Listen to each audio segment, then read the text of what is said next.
Hey guys, welcome to the Modern Dude Chat podcast. We're your hosts, Cody and Chuck. Stay tuned. We're whining about the vaccine and fighting social dilemma. Stick with us. On this episode, weird stuff happens at work. We are whining out tonight on multiple things. I took the vaccine, got a reaction to that. We're talking fighting out with Conor McGregor, and Cody's got a social dilemma that he got problems. He got to get off his chest. So this is a long one. We get in that dad conversation later. Stick with us. We're going to have some fun. With that, let's do it.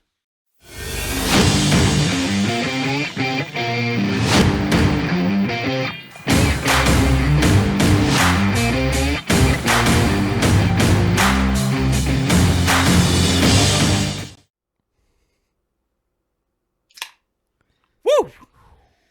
You know what that sound means, baby? Got another episode of Modern Dude Chat on deck. Cody, you feeling good? You feeling right? Let's go. I'm ready.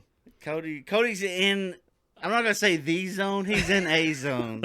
So we're going to get this thing popping off. Yeah, this is going to be a good episode. Y'all stay tuned. We got a dad situation for you guys coming up. Yeah, all you dads listen up. And parents in general. Good conversation coming. Felt like it was time to have it. So we're going to do it. We're going to dive in. Chuck, I love that sound, by the way. Man. That really just Sets the got tone. me excited. Sets the tone, Sets man. the tone. No, before we get into that, though, I'm going to address the adults in the room here. Okay, yeah. Because something happened at work today that had me, I kid you not, I laughed so hard and so deep for about 20 minutes straight. My face hurt so bad. Yeah. Like when you laugh and you're cheesing so much for so long without taking a break that your face hurts. That's where I was today. And it's because you get those corporate announcements, like just sent out. Everyone who has an email address in the company gets them. I'm not talking about just the site. Newsletter, like memo or something like that? Yeah. And it's regarding like healthcare. Okay. Specifically, now insurance are doing like a smoking, like if you smoke, you got to take a course or you get a surcharge, whatever. Okay. So we got spam, like I call it spam, but we got one of the corporate emails that was sent out to everybody and about, hey, if you're smoking and got charged, blah, blah, blah, whatever. Somebody hit reply all. Oh, no. And no way. Then put on like a specific person from like HR or something on it. And then was like, hey, I did this course and now I'm getting charged for it, blah, blah, blah. The entire company? Yes. When they hit reply all. How many people would you say, or are you allowed to say? There's several thousand just at the plant. I just wanted you to put that out there. Yeah. But they very well could have sent it to 50 to 100,000 people. And it was on and on about, hey, I took this course. I'm still getting charged for it. Da, da, da, who can help me? Oh, my gosh. That started a chain of people that just started hitting reply all that went on for, I kid you not, 30 minutes. In about 2 minutes of this starting, I already had 80 emails unread because that was ridiculous. Because your name's not on it. Like it just says corporate whatever. Yeah. And so you can't see who's on it, who's not on it. My question is right off the bat, and keep going, but why did corporate not send the email from a do not reply email? That's good question. I don't know. That's ridiculous. They did, and you can't see really. It just says corporate communications is the name of the group. Okay. And you can't even expand it to see who's in it. Okay. So people were applying all with that included, but that goes out to everybody in the company. I'm not just talking about where I work. I'm just talking about nationwide. The company, period. And it started 30 minutes of people replying all, Wow. saying, Wow. please do not reply all. Other common responses were, I would like to be removed from this email. Please remove But me. they replied all. Yes, they're replying all. I'm seeing all. We're all seeing all the. I started getting on the phone with people. I was like, "Are you seeing this? This is fantastic. Like, this is so stupid." And then he started getting the trolls in the mix. Oh my god! And then some people that like obviously can tell they don't know how email works. Yeah. Because one response was, "I had hip replacement surgery last fall. I don't smoke. Why am I getting this email?" Oh my god! And then another good. Then the memes. People started sending memes. One was the Biden. What? One said, "All right, I'll do it." And then someone put the picture of Bernie Sanders saying, "I am once again asking you to not reply all." I love it. And then my other one. This is when you knew it was bad. An email came through that just started saying, "Hello from Utah." But there, by the end of it, there was almost 200 emails of people replying all. Look like the comments of Facebook on a post. Yes, that's what I said. I was talking to somebody at work. I said, "This is like when one of those posts go around on Facebook. It says if you do not repost and tag 3 friends, you're going to hell or whatever. Hello from Arizona. Yeah, someone wrote hello from Utah first. Died. Oh my god, it was so funny. We're just like, oh my gosh. We work with it. This is corporate America. A bunch of idiots. Chuck, that plays so well into this episode too. Like, right? It was. When I say I mean I'm working from home. No one else is home, and I am in tears, dying laughing. And then I started calling some coworkers. I was like, "This is absolutely insane." And then you got the IT folks that see it and jumping in. You can go to settings, go this and and filter out all these emails. It's like, no, dude, let it play. Because they're gonna do that. I said, it's not my fault. I have to reset my email rules because y'all are all idiots. Right. I feel like that's a thing. Like, you send an email, a mass email to people like that, and I think there's a feature. I'm pretty sure there is. To where, like, if you hit reply, you're like, oh, no, you can't reply to this email. Sorry. Right. So whoever created that's on them. And eventually, I guess they killed it because after almost 200 emails in a span of about 20 minutes. Oh, my gosh, that's great. It stopped. But I'm telling people, I said, this is the best thing to happen to me at work in a long time. Like, this is... it happened about 9:30 in the morning, and it kicked off. Like, I had a great day at work after that. Like, it was awesome. But don't be an idiot. Wow. It killed people are saying it legit killed production out there today. I don't doubt that at all. Because then you had to sort through the two. Like, after I got done, I said I was telling somebody where I said, I'm laughing right now.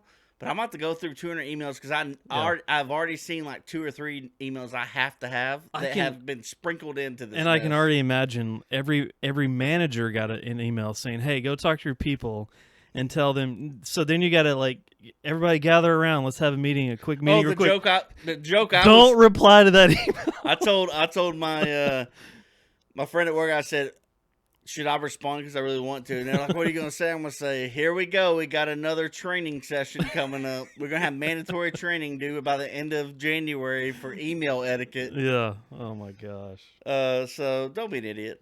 Why am I not surprised that didn't happen, though? I mean. So that's how my day started. It was great. I'm still I'm still cheesing this. So funny.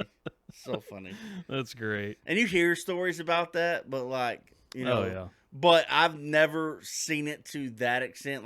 The thousands. It's a big company. Thousands of thousands. This was this wasn't like an on-site. This is a corporate email. Corporate newsletter. Yeah. Which I don't work at the corporate headquarters, so this went out all over the country. Wow. And it was great. Is it safe to say, or maybe even go as far as to say, whoever pushed send on that email, that person probably got in trouble for not making it a do not reply type email or something like that? I don't know because they always come through that way. Jeez. It wasn't like a one time. Unbelievable. But that's great. That's I, great. But I don't know. At what point in the chain where you're replying, are you like, oh shit, I'm one of those that replied all unintentionally. Like obviously, a bunch of people did it intentionally, like I was gonna do. Yeah. But at what point do you sit there like, oh shit, that was me. Yeah. My bad, guys. My bad. I broke it. Sorry, didn't mean to tell everybody about my hip replacement. Yeah. Oh man, the hip replacement was great. The memes were great. Hi from Utah got me because I was already in the middle of a hard laugh. I was on the phone with like a speaker phone with a couple of the coworkers, and we were watching all these emails, and that one came through, and I was on the floor. That's great. I would have been rolling too, dude. I'm rolling myself. Right now. Like I was. That's hilarious. And it came at perfect time because like it was hell. Like it was a shit morning. Like what I was doing was just complete chaos as it was, and then that happened in the middle of it, and I was like, this is a great day. Like this is the rails. I mean, it's completely off the rails now. Love it. I love it. So well, don't be an idiot. on this week of don't be an idiot. There's probably a lot of people that went home this evening and cracked open a bottle of wine, which is what we're gonna do, Chuck. Yeah, let's do it. That's what we're gonna do next. Let's do it. That's a great. You know what's sad before we get to the wine? Yeah, there's probably people that still don't understand what happened. Like, oh yeah, that replied all and no still idea. Have no idea that I don't understand. They broke it. Why is everybody talking about the email that went out today? Yeah, I replied, but like. Anyway, people are so stupid sometimes. I'm amazed. Your manager comes into the cubicle. Look, I need you to not reply anymore to that email. Think of how many. Yeah, I can just see it now. There was an email that went out to managers, and the manager were like, "All right, we gotta go talk to all of our people. Look, don't reply to that email."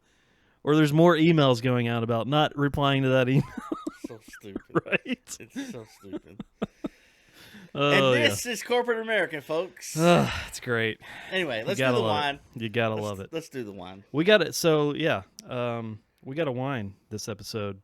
Man, busting out all new stuff. Yeah, and honestly, we're me personally, I'm going to be whining about a lot this episode.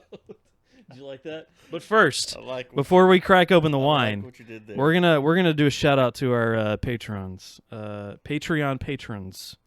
We actually have a new one, Chuck. We do. To shout out, right? Yes. Oh, here we go. Social distancing. Air high five. Boom. Bam. Air high five. To Angie. Angie. You know which Angie you are. We love you, and Angie. we love you dearly. She's actually hooked us up with a few features in the past. Love it. Now she's on the Patreon team. I love it. So she'll get her bag of goods. And she'll also get. Just wanted a public service announcement, corporate newsletter coming out right now to all our patrons. Don't hit reply all. We are finally shipping out what was supposed to be your Christmas gift or end of the year. Thank you to our patrons that were with us all of last year and that are still with us. Those are shipping out this week. Not kidding, dead serious. Cody's so on be on the lookout. I'm looking at them. They're all together. They're good to go. Yep. Cody's got it. So. I got hit with COVID, and then the family got hit with COVID. Sure. So that blame the Rona. I mean that stalled things. I didn't want to get my COVID germs on the product. So, anyways, everything is shipping out this week. So you patrons and patrons only. We'll be getting this exclusive little, thank you kit. Yeah. Is what I would like to call it. Little thank you thing. Yeah. Thank you for being a patron, and thank you for supporting us. Thank you, Angie. Air high five again. She gets 2. So, and if you would like to support this podcast and support us, we would greatly appreciate it. $2, $5, $10 per month. That's all it takes. It helps tremendously. It helps us buy equipment. It helps us buy merch so that we can just like regurgitate and send it right back to you. So anything helps, and we greatly appreciate it. And you can find that at patreon.com, Modern Dude Chat Podcast. Again, $2, $5, $10, whatever you want to do, whatever you can do. Greatly appreciated, and it helps a lot. I support this message. Reply all on that one. There you go. All right. Let's do it. You ready? I'm ready. Let the whining commence. So, Chuck, I want to change it up a little bit. You brought the tequila last week. Yep. Which was great, by the way. We're actually still drinking it tonight. Had some this evening, matter of fact. But we're going to sit down with the Cooper and Thief Cellar Masters Red Wine Blend. And this is a red wine that was aged 3 months in bourbon whiskey barrels, Chuck. Okay. 2018, in fact. So this was, I believe, bottled in 2018. And again, aged 3 months in bourbon whiskey barrels. It's 16% alcohol by volume. Again, this is Cooper and Thief Cellar Masters Red Wine Blend. To produce a complex, smooth, and rounded wine, we stash select lots of our red wine blend in bourbon barrels. The profile that they have on here is dark and jammy with toasty vanilla notes, Chuck. Okay. Made in California. Let's do it. Surprise, surprise. So, yeah. Cooper and Thief. Red wine aged in whiskey barrels. Bourbon whiskey barrels. So, let's do it. I'm going to pour it up. Chuck, you like wine, right? I like one wine. Ooh. Which one? One style. Like one, I don't know, type. Would it happen not necessarily brand. Would it happen to be red? No, it wouldn't. Oh. You want to pour yours or you want me to get it? I can do it. I already got the bottle in hand. Just give me a little, not as much as you had. Just because I don't want to waste your stuff. Yeah. That's so nice. I'm not the only wine I do like was Moscato. Moscato, yeah. Was that type? Yep. Yeah. Sure is. That's my jam. Nice. When I'm drinking wine. Okay. But I don't drink wine often. I feel you. All right. You ready? I am. Bourbon barrel-aged red wine. Made in California. This was, looks to be bottled in 2018. So, you ready?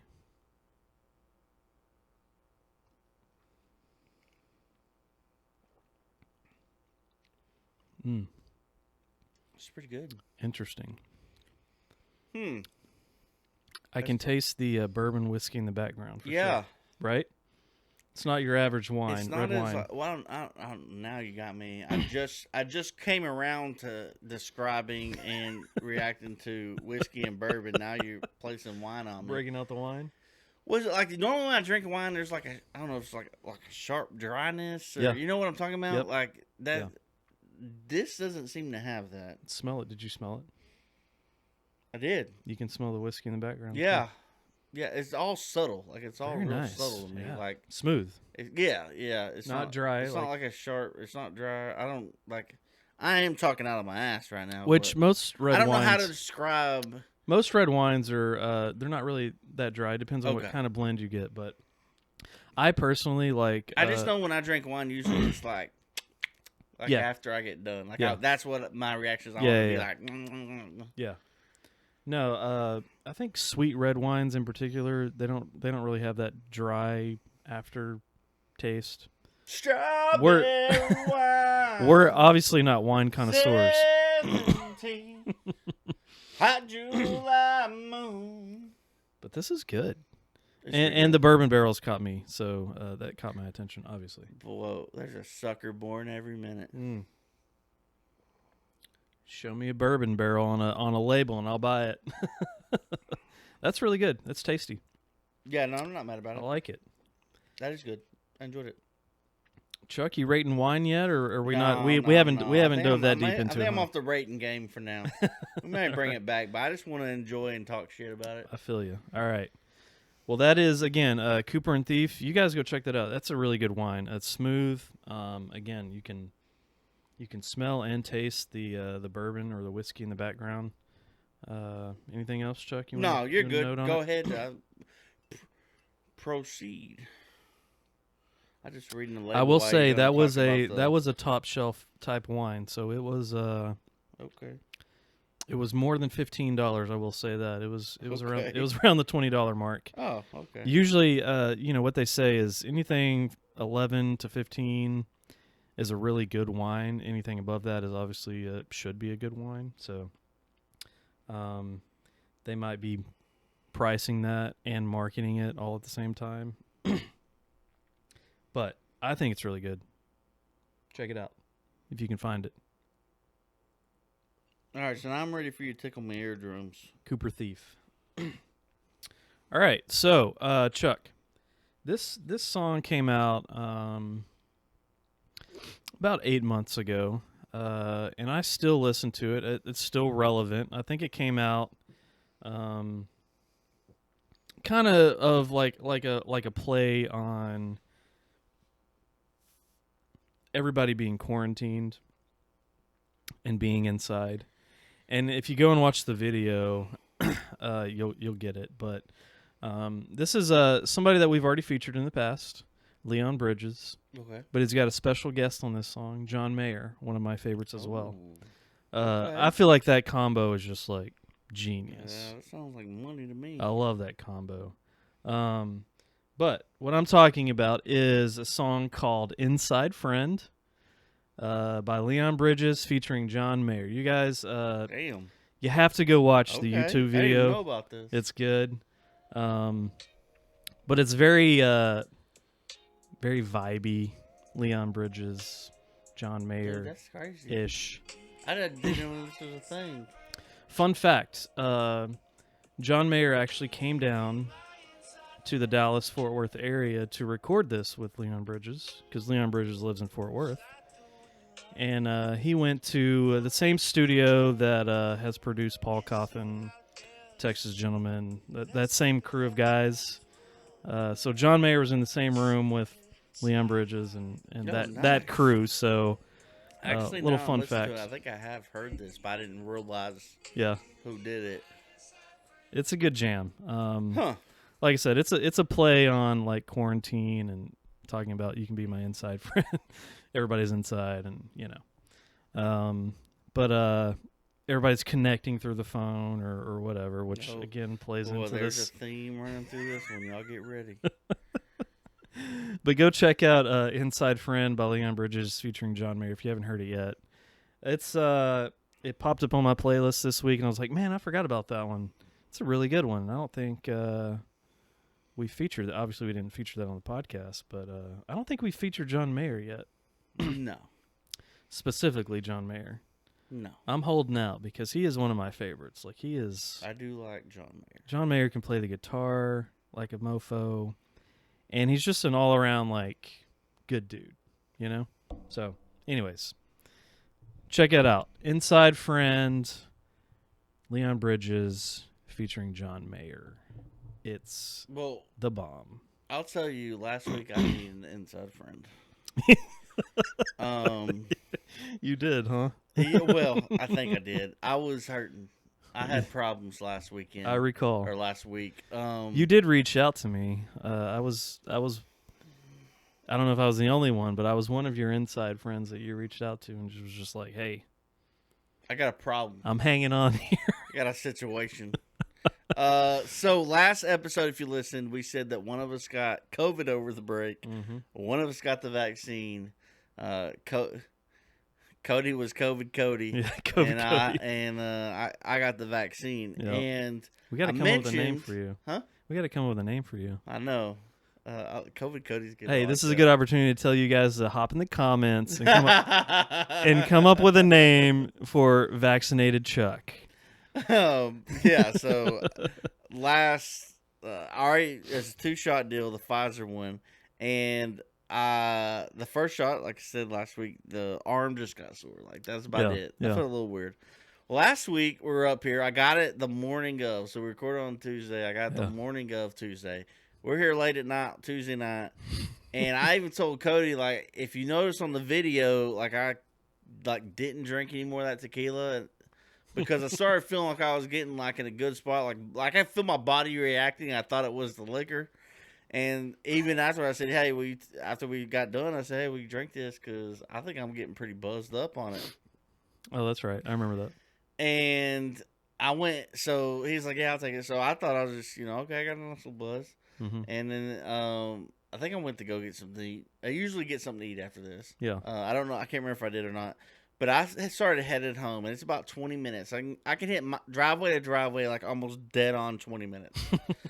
And Love it. I pulled in, and I'm still feeling okay. This is strange. Started brushing my teeth, getting everything ready for bed. Like within like 10 seconds, I went from I'm feeling something to something is wrong. Something is seriously wrong. By the time like all my clothes got off, down to my $30 underwear, as soon as the like air hit my skin, I immediately got like the cold sweats and chills, and that's when I knew we got a situation. Because I normally only get cold sweats and chills when I have a fever or a fever's coming. And boy, it felt like someone had took a flamethrower to the inside of my body on fire. Like that was at 1:00 in the morning. Yeah. So I want to real quick. I want to read the text message that Chuck sent me at 5:36 a.m. I'm not awake at that time. Probably should be, but I'm not. I am, obviously. But Chuck said, are you cool with me reading this? Yeah. I don't remember what I said. I was delirious. All right, here it is. 5:36 a.m. the next day after we podcasted. Barely made it home. The shot symptoms kicked in around 1. My body feels like it's in flames, headache, fever, and total body soreness. Sucks ass.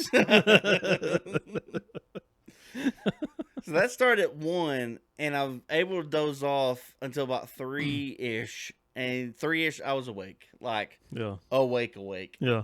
Awake and in severe pain. Like, I had 103 fever. I had a, like, blistering, like, headache in one spot, and I could feel it, like, going all through my head. And it felt like my body got hit by a Mack truck, like, all at the same time. So, but this was something that you were told would potentially happen, though, right? Yeah. Okay. All right. They said it's a possibility. I just want to make sure you're not freaking everybody out right now. Which no, you probably are. I should have did a, hey, FYI, this was my experience. Yeah. I have heard almost everyone I know personally have talked to that's gotten the vaccine. Yeah. Nobody's dealt with this. Really? Okay. It's like just me. Wow. It's a me problem. But they do say you might get like flu-like symptoms. Yeah, I was gonna say. I remember you telling me there's the potential of getting like flu-like symptoms. Yeah. So I considered that like when you text me, I was like, those flu-like symptoms are hitting. And it's usually just like 24 hours. Yeah. And like my sister-in-law had gotten the vaccine like the day before. Okay. And she just kind of felt tired. Yeah. And I texted her like in the afternoon, and she was like, "Well, good news is you're almost through it, like, because it's only about 24 hours." And it took about, it took about 30 hours for my like headache to go away. Like I legit. I know there's more texts I probably sent you. I can't remember who I was texting. Oh, I'm going to read one at the very end of this conversation. Okay. So because I think it's hilarious. So like about 9. So the problem is, apparently, if you like go get the shot and then go take Tylenol or aspirin or something, without any symptoms, like there's a possibility it can cancel out the vaccination. Oh. So they tell you, hey, if you start feeling bad, try to ride it out. And, if you obviously feel bad, take their stuff. Yeah. But try to ride it out. Yeah. And so it's just the vaccine. It hit me at 1 a.m. and about 9:30 a.m. I decided I couldn't take anymore. Really? Took some Tylenol, and I woke up at 4 o'clock in the afternoon. Dang. Like it killed the fever and pain just long enough for me to sleep until 4 in the afternoon. To sum it up, I had a 103 fever, a headache, and body aches and pains for about 23 hours. Unbelievable. And then the fever and the headache went away, and then I had like body pain for like the next 2 days. Yeah, I checked up on you later in the evening at 7:00, and you said hour 19 of not being under 100 degrees and headache. I walked 10 feet and exhausted. That's accurate. But then on top of that, you said, and you literally said, on top of that, but this was after this is 7 p.m. So you already woke up, right? I was fact checking you. Yeah. Over here. You said on top of that, I'm getting my ass whooped in Fortnite all afternoon. Yeah, I was able, which my wife was like, seriously, you're playing Fortnite? That was like the only thing I could do.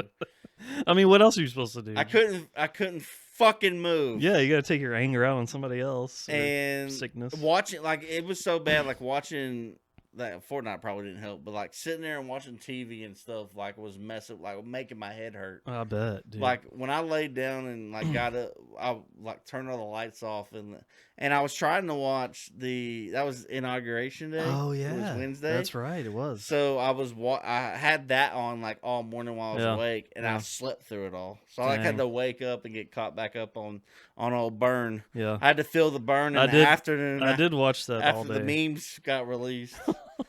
But greatness, man, but not yeah, greatness. So I had a severe reaction to the vaccination, but I do want to say that did you ever contact anybody, or did you just take meds? No, I just said, hey, there wasn't like a legit freak out this moment. This is the way I'm going. This is the way I'm going. This is it. No, crazy. So, but just want to clarify, my parents got it. No symptoms. My sister-in-law got it. She was just tired. Dang. But she said, well, she's in, I call it doctor school. She's in doctor school right now. Yeah. She's in med school. Yeah. And a lot of, like, the healthcare workers that she works with and knows, like, in the industry. Yeah. A lot of them did get sick. They're in that world? Yeah. They got sick. Really? Okay. Yeah. Wow. But I don't know if anyone had as bad as I did, but they said flu-like symptoms. They mean to say, like, you think you're going to die. Yeah. Crazy, dude. So, anyways, that's an update. Well, I'm glad you're okay. I haven't grown an extra appendage or nothing. You got vaccinated. I have no extra limbs. You're done with it. And I made it on the other side. Right, yeah. You're done with it. You're alive. You made it.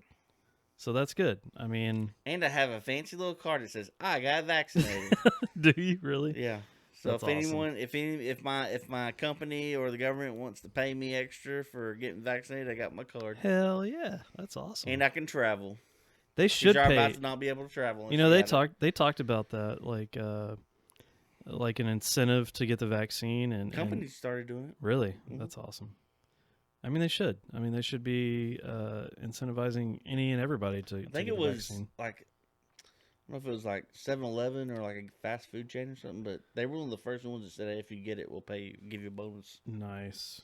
So. Well, there was there was something I almost forgot to talk about, but in the same vein as vaccine, Chuck, you know, I get this weekly email newsletter that nobody replies to. But it's called Robinhood Snacks, and it's via Robinhood, the app, the stock market app, and or what is it? A trading app?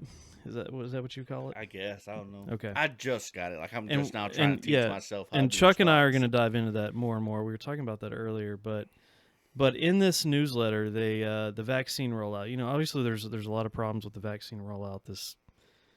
With the government and all that, but apparently Amazon and Walmart have I saw that have stepped up and said, "Hey, we'll help distribute this vaccine."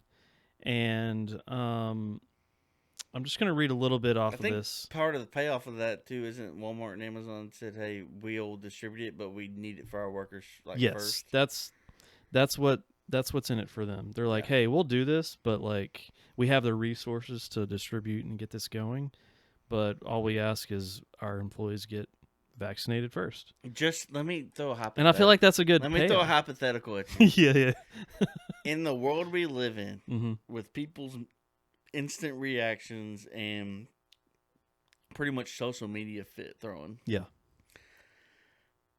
How insane do you think the world would be if you could get on Amazon, order the COVID vaccination, and they roll up on your doorstep and inject you with it? What's funny is one of the titles on this is Prime Vax this thing. You get 2-day delivery on your vaccine. Yeah. A little drone comes And your by and your freaking driver is the one that can administer dude, it's like it. Call of Duty, or yeah, it's like Call of Duty. A little drone comes by and drops your med kit right at your front door. Yeah, and then 5 minutes later, a medic shows up to vaccinate you. But yeah, it's legit. I mean, Walmart plans. I'm reading this again. I want to consider the source: Robinhood Snacks, off of the Robinhood app. Walmart plans to offer the vaccine to 5,000 U.S. locations, starting in 7 states this week. So this came out this week, in hopes to deliver 10 million to 13 million doses a month. Here's a wild stat that they mentioned: 150 million people already pass through its doors weekly. That's Walmart. So that's crazy. I mean, that's almost like a no-brainer. Like, Walmart asked to help distribute it, vaccinate our employees, and we'll help distribute. I mean, that's genius. The government can't do that, though. And Amazon the same way. They wrote a letter, apparently, to Biden at some point offering its logistical expertise. And looks like Walmart or Amazon's not paying taxes anytime soon. Yeah. And then also, side note, Starbucks, Costco, and Microsoft have all decided to partner with the state of Washington to deliver vaccines to hospitals and vac sites.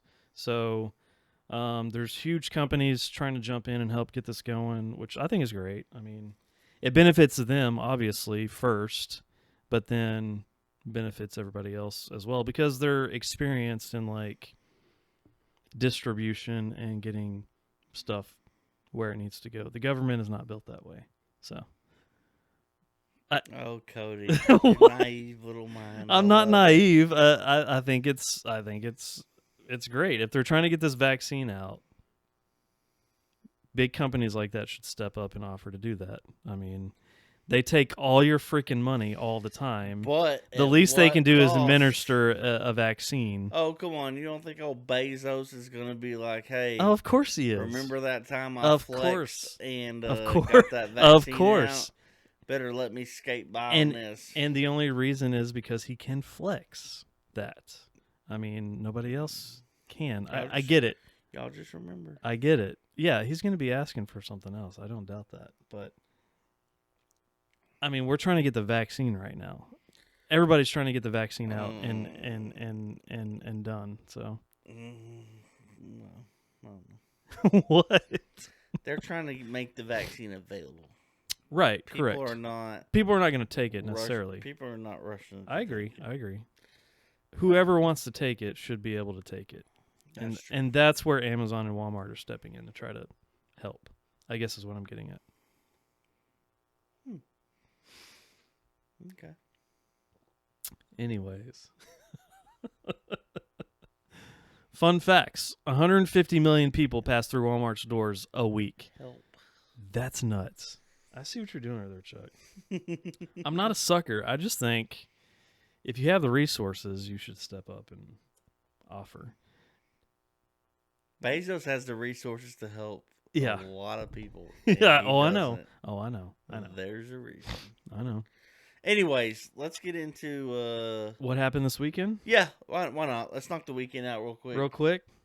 Speaking of knock the weekend out, holy shit! Move that bottle. You see that guy? Poor guy. Man, that's unfortunate. He's sleeping. Meme. He's sleeping. Yep. Went night. That happened. McGregor got knocked the beep out.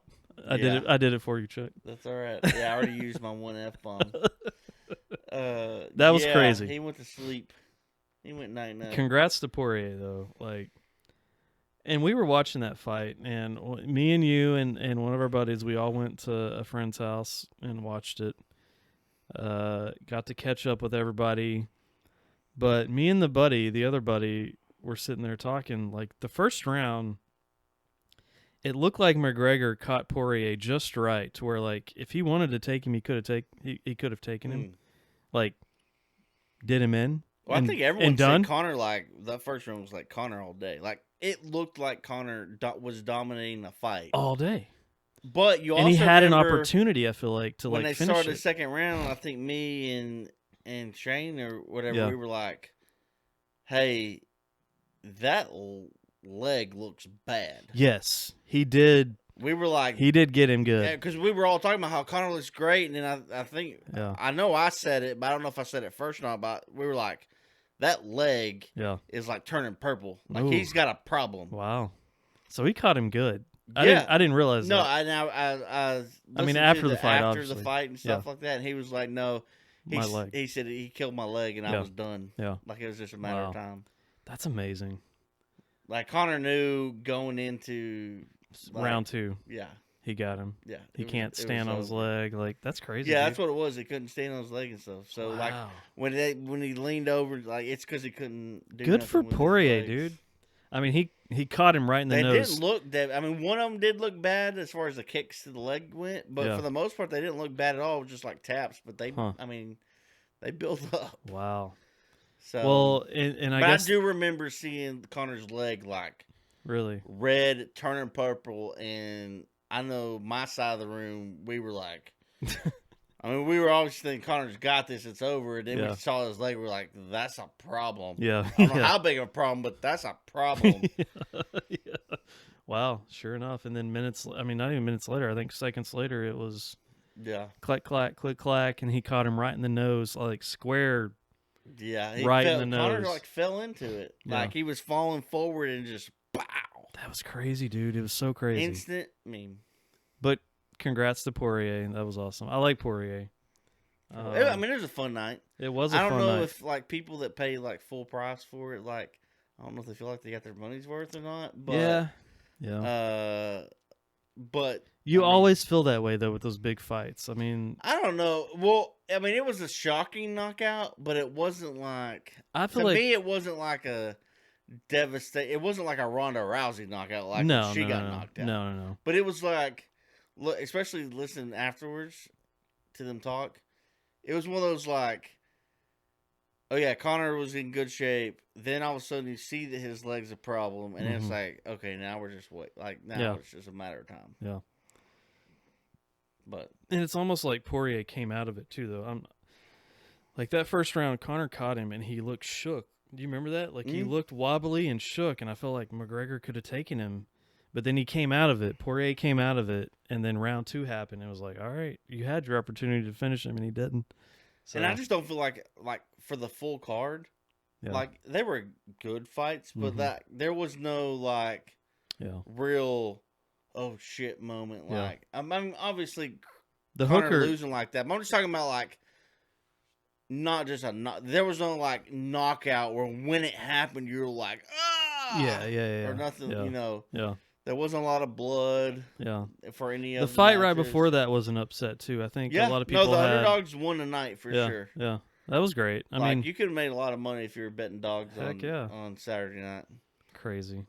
But no, I mean, but it's always good to get it. And I'll even though he lost, I'll still watch Conor McGregor. Like, I don't think he's a bad fighter or nothing. No. I mean, he's older. He may have lost a step, but dude, he tore that leg up. He did. Poirier I mean, he was on freaking crutches after the fight. He's nuts. Well, congrats to Poirier. That was awesome. I mean, it was a good night. But they are talking that was the second time they fought, and Conor won the first one. Yeah.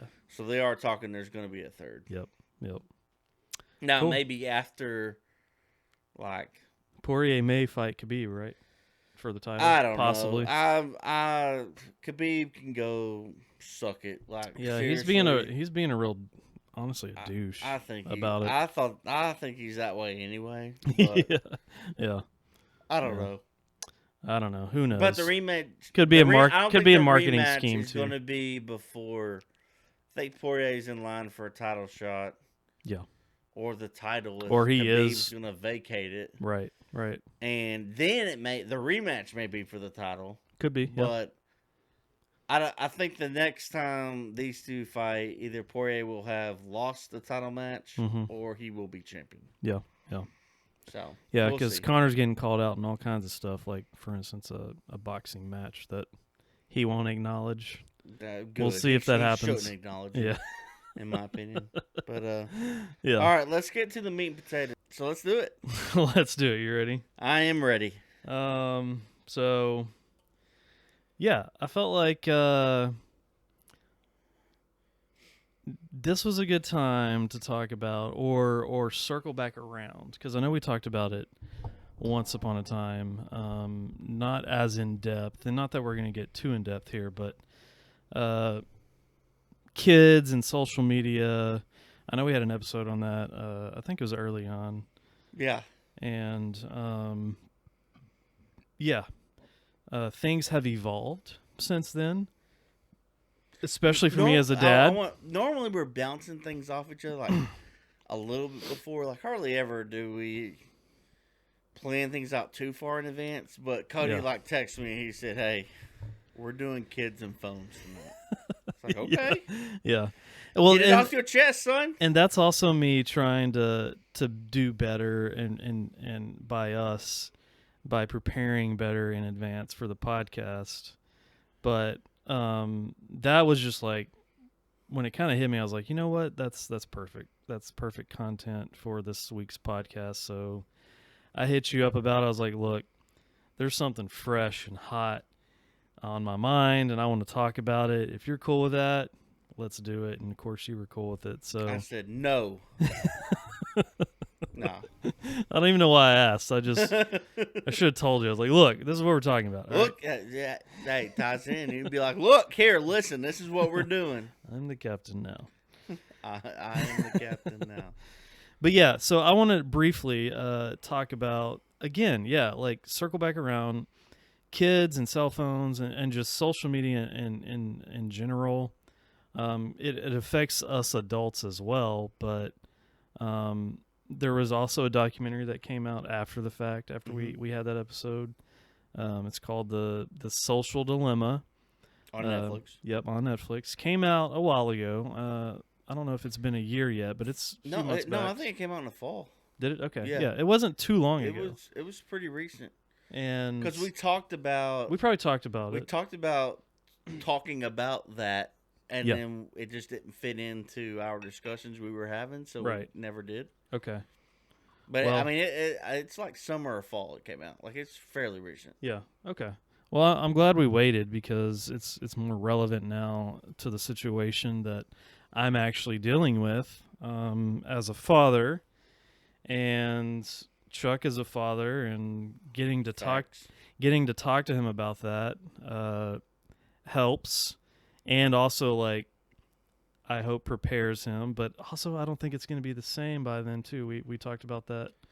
By the time your girls are of age to have a cell phone in their hand, it'll probably be a different world by that time. In my mind, it will be. I got about 10 years. And I don't know if that's going to be so reality, much. But in my mind, I have about 10 years. Yeah. Which would put my oldest at 15. And so much changes in 10 years, yeah. Right? It has been.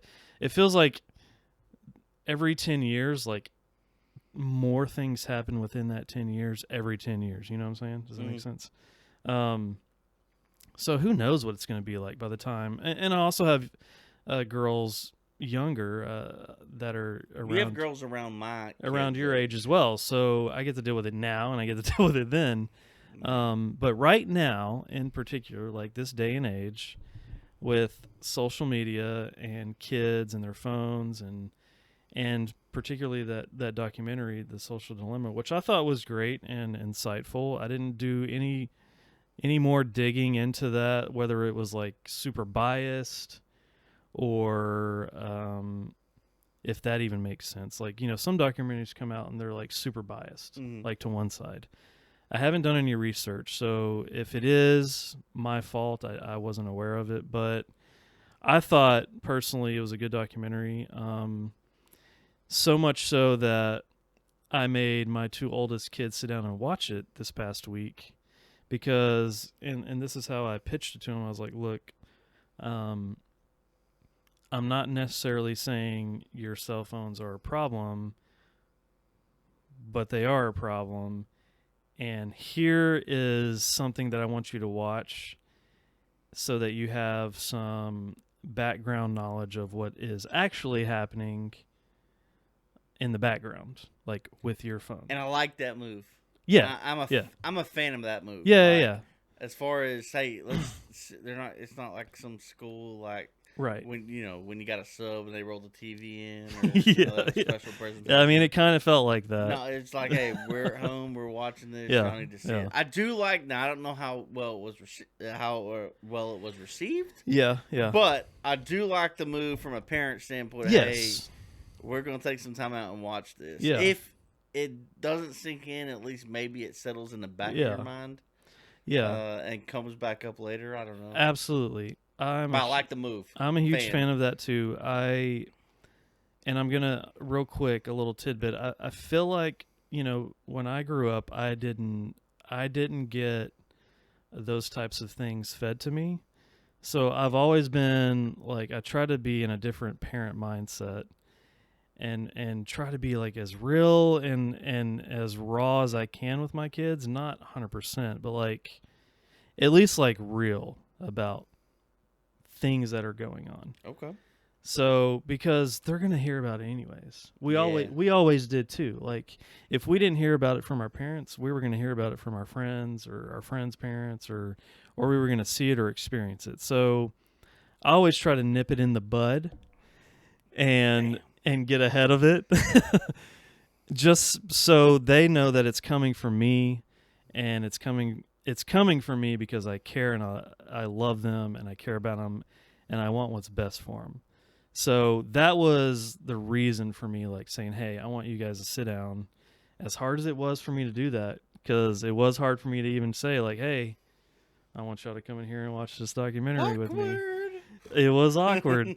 And especially for the older one, not so much for my 12-year-old daughter, but I have a son that's 15, almost 16, and, at that age, they start getting really uninterested. You don't know shit. I don't know what I'm talking about. He knows everything, So,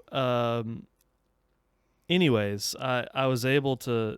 The good thing is I still have kids that respect me, and I do, and I'm thankful for that. They will at least... I'm getting there, Chuck. I'm blessed that I still have kids of that age that are willing to like sit down and watch the documentary with me. Okay. Without I'm glad you clarified, because the way you fighting me on it. I was laughing, the way you made it sound was, I've given up on these two. At least I have two more coming at the back end that still respect me. No, these two do not. No. That's why it probably came out that way. I started laughing. I was like, oh man, dude's giving up on me. Yeah, no, I'm not giving up on him. No, I get what you're saying. But yeah, no, it probably came out wrong. But I am blessed that I was able to like mention that to them, and they're like, all right, yeah, we'll come in there and watch it without any fight, or like, oh my god, I don't want to like do that, or none of that. They were just like, okay, willing to do that, willing to sit down and watch it, So super thankful in that regard. Anyways, so I made my kids sit down and watch The Social Dilemma, and if you haven't watched it yet, I highly recommend you go watch it. It is educational, and it does give you some insight, factual insight into like what is actually happening behind the screen. Like there's more going on beyond that. So they talk about that, and I'll be honest, I started watching it and I never finished it. I dozed off and never went back to it. It is not that it wasn't like interesting. A bad time to watch. Per my 15-year-old, it was boring. So it is boring to watch. He said that, and I accept that. It kind of ticked me off afterwards that he said that, because I was like, you didn't have to say that it was boring, but did you gain anything out of it is what I wanted out of the whole thing, right? Should have went Ultimate Dad and had a pop quiz. Well, the funny thing is when he said, well, it was boring, in the actual documentary, one of the guys specifically says, well, nobody likes the truth because the truth is boring. And I was like, I responded to him, I was like, oh, so the, so the truth is boring, huh? And I was like, you see what I did there? Anyways, dad joke. But, I don't know. I felt like it was time to sit them down and have them watch that just to give them some insight and some background knowledge, right, on what's actually going on. Not to say that, like, hey, we're taking all your phones up, we're getting rid of social media, we're doing this, we're doing that, like dramatic change. That's not going to happen because I also, too, think that I forgot about the slide. I do think that having a phone and being connected is also beneficial because you're connected. You're not like behind the times, or you're not like right. You want to be. You're not up to speed with everybody else. Into what's going on. Right. So it's like I don't know. It's hard to. Jesus. What are you doing? I'm sorry. It's catching up. Jeez. There it is. All right. So, anyways, I mean, and what led to this was a few things. My son's had a phone for a while, and I wasn't really too concerned with his content intake or what was going on with his phone as much as I am with my daughter, my oldest daughter. Is that more because of the age thing? It's more because of the age thing. It's also because he was the first kid to have a phone, so it was a learning experience at that time. Wild West out there. Exactly. And then now it's the second one that's getting a phone, so I'm a little bit more knowledgeable. And on top of that, she's a girl. And on top of that, she's 12. Doesn't matter. Well, so 12 matters. The girl thing, it doesn't matter, Cody. And the thing is, I think I talked about this on the podcast before, but like, she was one of the last of her little group of friends to get a phone. I mean, she almost went like an entire school year.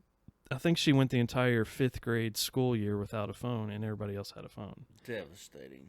Yeah, to her it was. To us, it was like, man, how much longer can we hold out to give her a phone? Well, finally we gave in.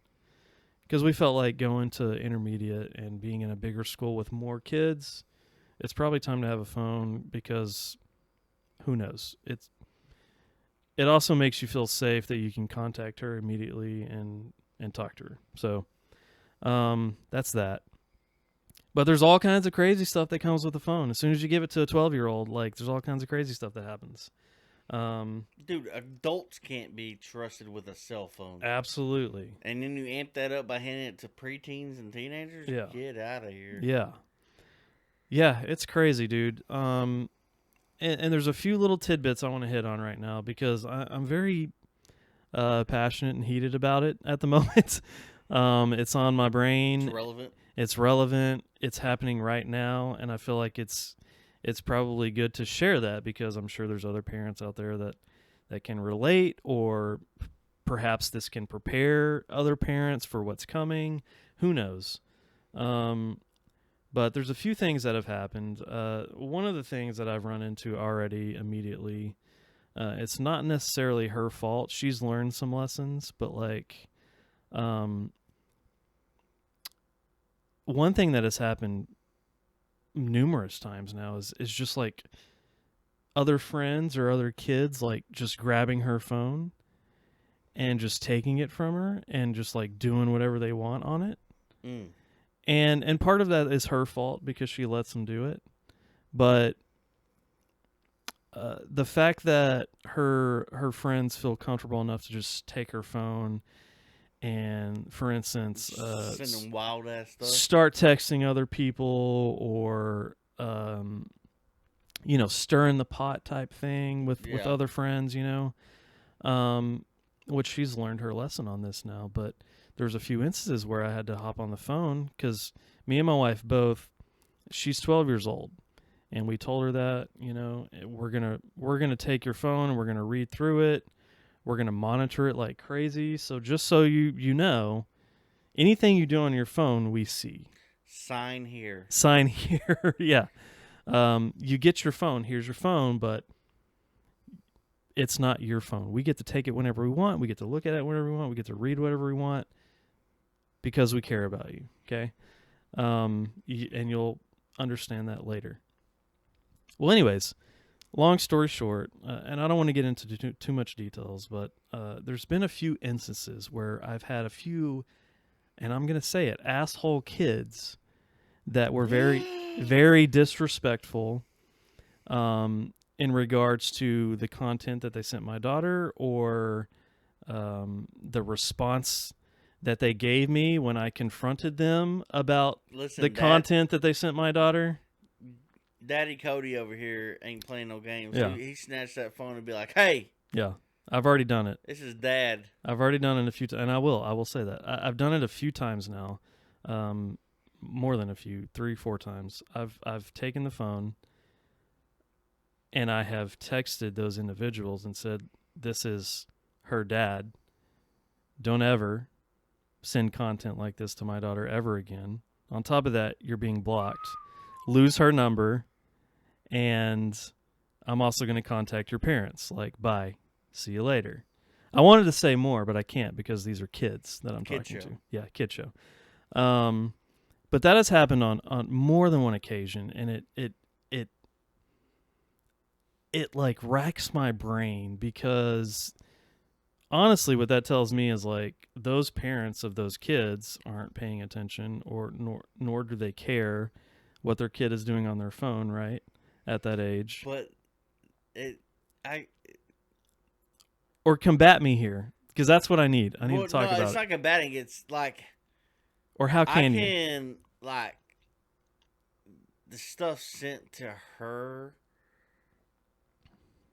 I'm not saying I can see, I mean, it shouldn't happen, but I can see why or how it does. Oh, yeah.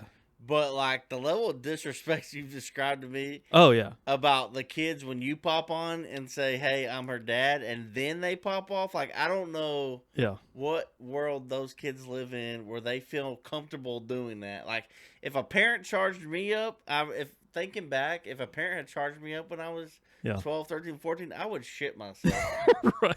And some of them have, I will admit. Some of them have been like, "Yes, sir. I'm so sorry. Yes, sir. Please don't tell my mom." Yeah. Like, that was the nature of the response. An apology was like, "I'm so sorry. Yes, sir."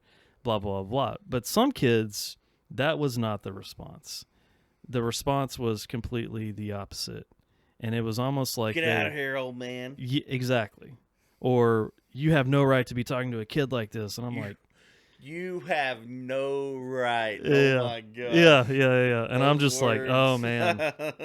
And it's just, man, it's so difficult to, like, handle that. Dang. And navigate and not do something that me as an adult is not supposed to do to a kid. But at the same time, I'm like, that's my freaking phone. I pay for it. So I can say whatever I want on this phone ultimately, right? And if your parents have a problem with it or whatever, they can talk to me. So anyways, I'm here to say, if I pop off on your kid, sorry, not sorry. They probably did something wrong. And I'm going to say, if your kid pops off on me when I explain, "Hey, this is Dad talking," because I'm very nice at first. Knock it off. Yeah. And they're like, "Hey, listen here, old man. Get out of here. You have no right." Yeah. I'm going full on. All right. Where does he live? Where's your name? Yep. Who's your parents' name? If you don't tell me, I'm going to find them. Mm-hmm. I'm going to Facebook them. I'm going to see who we have mutual friends with. Yep. Then I'm going to talk to those people and say, "Give me the address." Then I'm going to show up on the front door and I'm like, "Hey, listen, your kid's a little shit. Yep. This is what they said to me, and I want y'all to handle it this time because next time I'm going to handle it." Right. Exactly right, Chuck. That's exactly what happened. There was one kid in particular that... Bet you won't say his name. I won't say his name. And I hate that I'm talking about it, but I don't care. I feel like people need to hear this because you need to get your kids in check, to be honest. But there was one in particular that freaked out when I said, "Hey, this is her dad," and I'm very nice at first. Not nice, but I'm very forward with, like, it's more of like a man-to-man, like, "Look, I don't appreciate you doing what you did on my daughter's phone, sending her content like that. And it wasn't terrible, but it was not content that needs to be sent to a 12-year-old.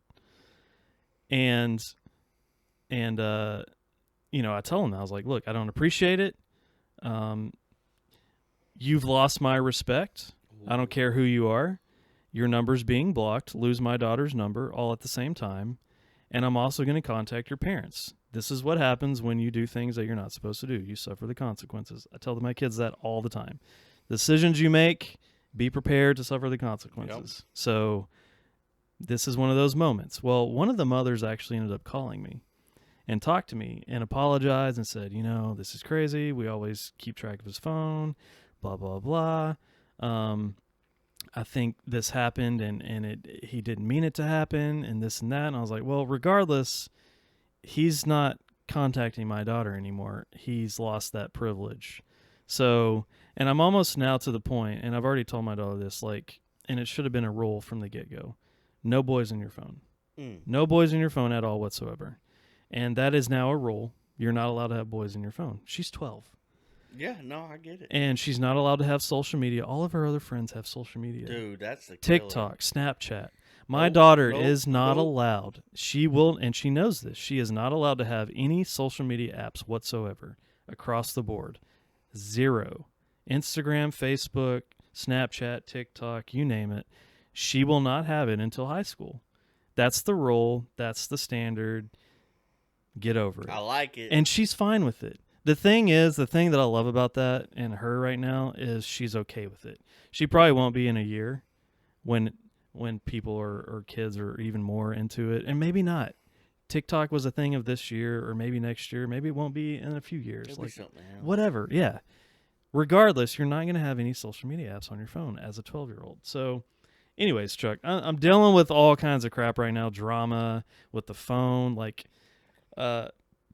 Initially when we gave it to her, I wasn't up fully on screen time and monitoring apps. I am now. There's screen time learn yourself times. Yeah, you got to learn some way, right? And that was, and I feel like all parents are having to learn the same way, or they haven't, or they just flat out don't care. I'll say it. People need to quit letting social media and their phones raise their kids. Dude, it's happening, man. I know. It's scary. And I'm going to have my own. It's so scary. I'm going to have to cross that road eventually, and I'm going to have a real hard time. It's tough. I'm having a really... Because you're a lot more mild-mannered and nicer than I am just in general. But I've honestly... especially when someone crosses that line, you are... I mean, don't get me wrong. I try to give them... get riled up. I try to give people a chance. Right. But I'll go 0 to 60 real quick, especially if my daughter's involved. It's going to be a problem. Yeah. I will Facebook stalk the shit out of yeah, no, I have arrived. I'm here telling I'm here telling people now I'm done with it. This is your warning. I have zero tolerance. Daddy for Murph has zero tolerance. He's coming for that ass. And that's okay. Even my wife, we talked about it, I was like, it's time for me to turn on being a dick dad up a notch. I'm about to start being a real dick, A real Richard. A real Richard. Anyways, I don't know.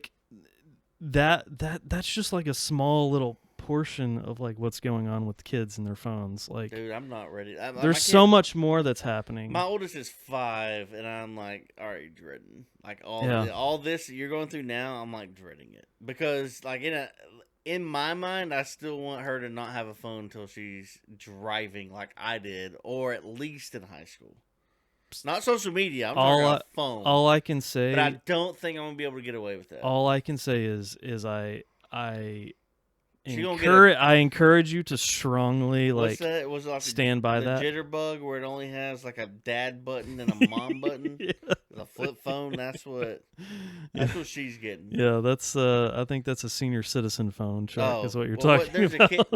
There's a kid one that came out a long time ago before smartphones, where it only had a blue button and a pink button, and the blue was dad, pink was mom, and that's all you had on your phone. Absolutely. That's it. You didn't have numbers to dial. Yeah, and that goes into real quick another conversation I wanted to have. I feel like cell phones and technology has advanced so quickly that us humans, society, can't keep up, especially now that it's in the hands of kids. Like, there needs to be like a class or something similar. We talked about this earlier, like something similar like driver's ed.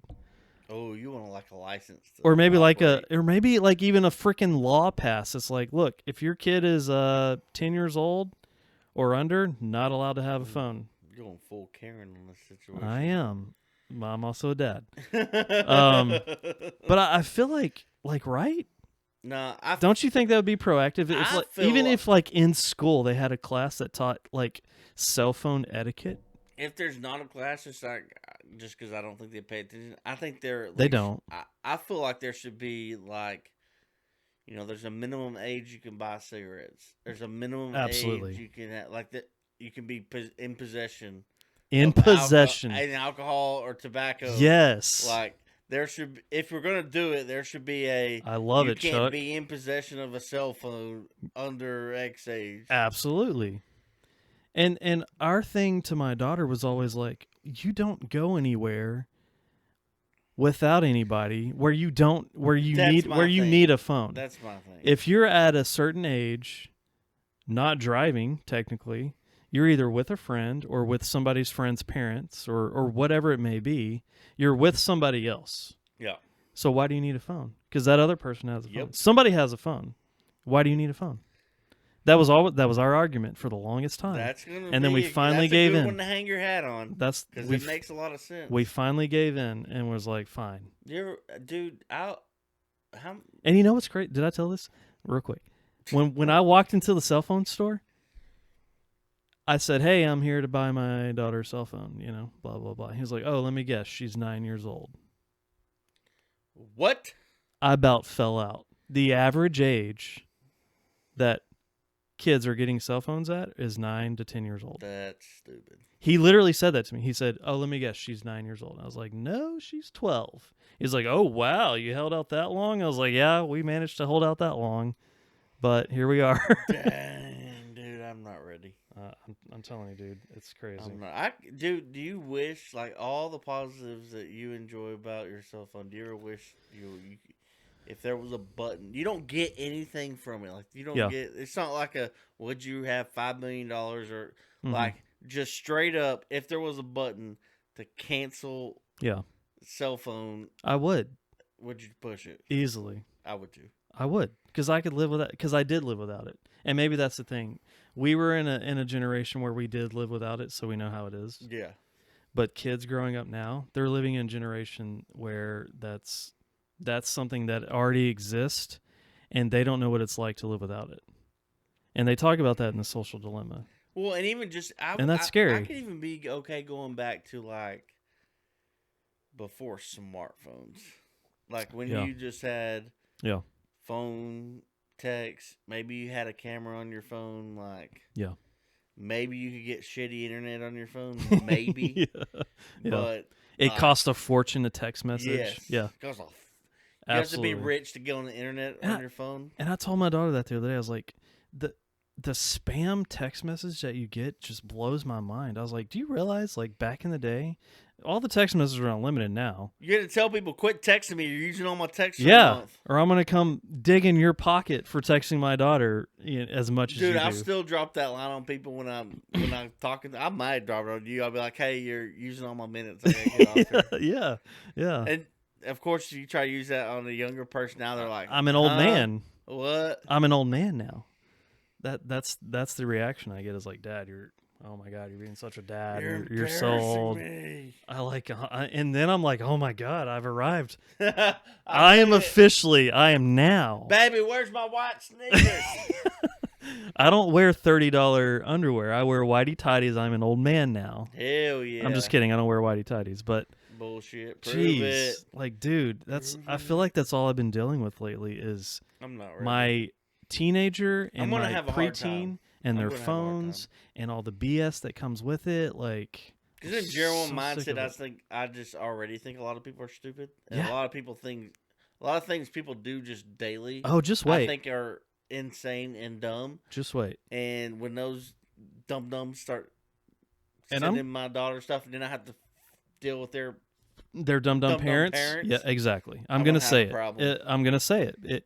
It is 100% a parent problem too, because they're not monitoring or keeping tabs on their child or their child's phone.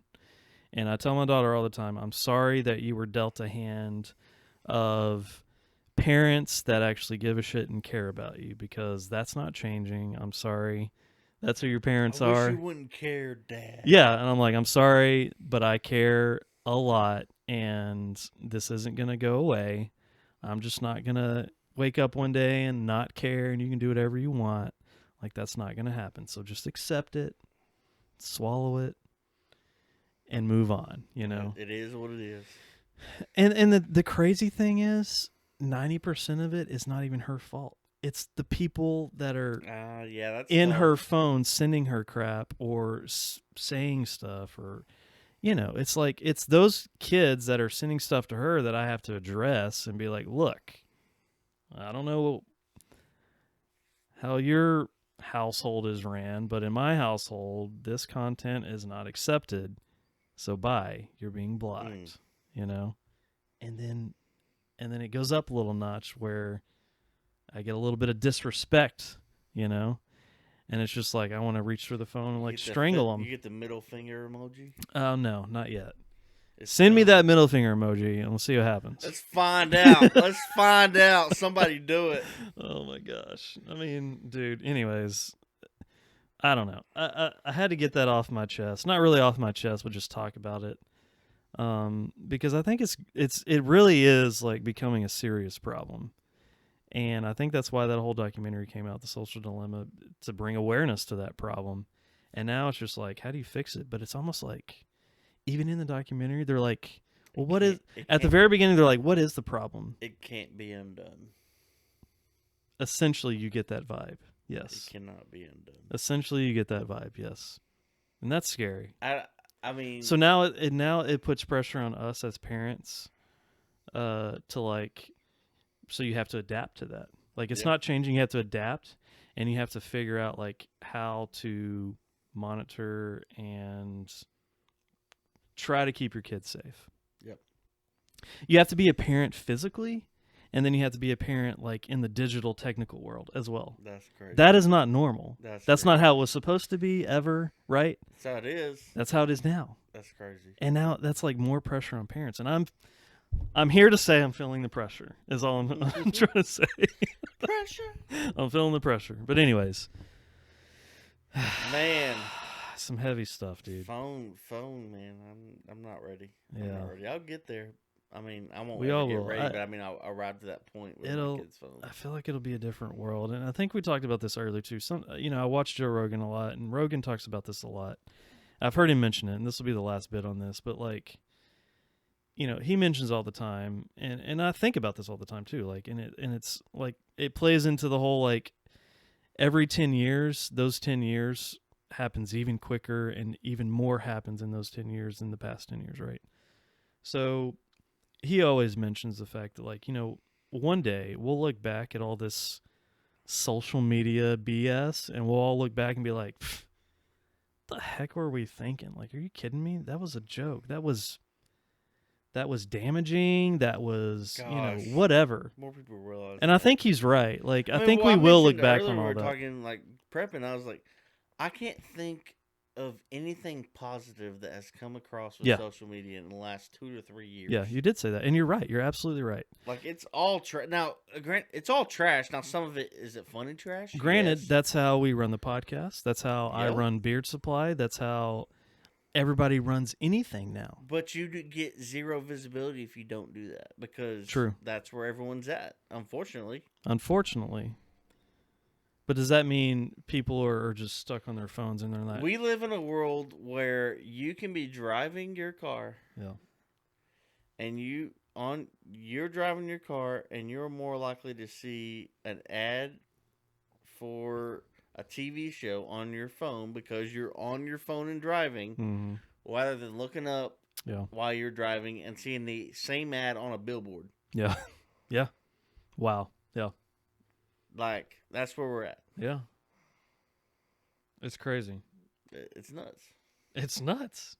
I ain't ready for it. And the even scarier and crazier thing is, like, we're all trapped in it. Like you said, I mean, we could, if we could push a button, say, yeah, get rid of my phone. But is everybody else getting rid of their phone? Because if everybody else isn't, then that's what I mean. Yeah. Then I don't know. I don't know if I can get rid of my phone. Like, that's the thing. No. Yeah, it's all or nothing. It's all or nothing. You can't. I mean, some people can. Obviously, some people can. Yes. It's extremely hard to get by without one right now. Or once you dive in, it's hard to pull yourself out. That's true. Right. I mean, that's the reality of it. And I tell myself that all the time. I'm like, dude, spend less on your phone. But it's hard to pull yourself out of that when you're running businesses or everything runs around social media now, and that's just how the world has been. My wife still doesn't believe me, but I swear, when I'm at my house, which is a lot, a lot of times I will just sit my phone down and like not pick it up. I love it. People get pissed at me all the time because I don't answer texts in a timely manner, or I miss calls or whatever. I'm like, you know what? That's not how it's supposed to work in the beginning, anyways. We're not supposed to have this effing device to where I got to respond to you in 5 seconds or you get pissed off. Like, shut up. That's not how it's supposed to work. I don't know. It's tough. It is tough. But I couldn't give it up either. There you go. That's it. Like, at this moment, it would be really hard for me to give it up because I'm trapped in it. And there's a lot of things that I rely on this thing to help navigate life now, That's tough. It's crazy. Anyways. All right, let's do it. That's my little tidbit. Yeah, Cody's got problems. Let's get out of here. Hold on. One more thing. What? Chuck. We got to have the all right serious question segment. You better make this question You ready? quick. All right. It involves a toothbrush. Oh boy, here we go. All right, Chuck. Serious question. Do you wet your toothbrush before you put toothpaste on it or after you put toothpaste on it? After. After. You put toothpaste on first. Yeah. And then wet it. Yeah. Do you wet it at all? Yeah. Okay. No. Okay. If you don't if you don't wet it at all, you're a psychopath. Okay. That's a big part of this too. You too. need to get checked. Yeah, if you don't wet your toothbrush at all before you brush your teeth, you're a crazy person. I mean, I can get. I mean, it won't throw me off if it's wet before the toothbrush. Yeah. But if you don't do it at all, that's freaky. That's nuts. I agree. That's super sketch. That's weird. You're brushing your mouth with a dry toothbrush. I'm a bristles paste water guy. Water. Okay. I'm a bristles water first, then toothpaste, a little bit of water again. Okay. Brush. And the only reason I do that is because I want the bristles to get wet underneath the toothpaste. Which it probably does in your situation. It may. Too. I don't know. Yeah. But you're crazy if you don't wet the toothbrush at all before you brush. You're nuts. You're psycho. If you're one of those, let us know because we need to talk. All right. That was a serious question. It was a serious question. I had to get that. That up. No. Water somewhere, but I am water after guy. Okay. Cool. I like it. So, all right, that's it, Chuck. All right, let's do it. We're gonna get out of here. This was a bit of a long one, but that's all right. We had to get that stuff off Cody's chest. Man. If you want to continue the conversation, you can find us on social media across the board at Modern Dude Chat. If you want to holler at Cody individually or me, I'm at Modern Chuck. Cody Murph, CODYMURF. We'll catch you next time. Peace.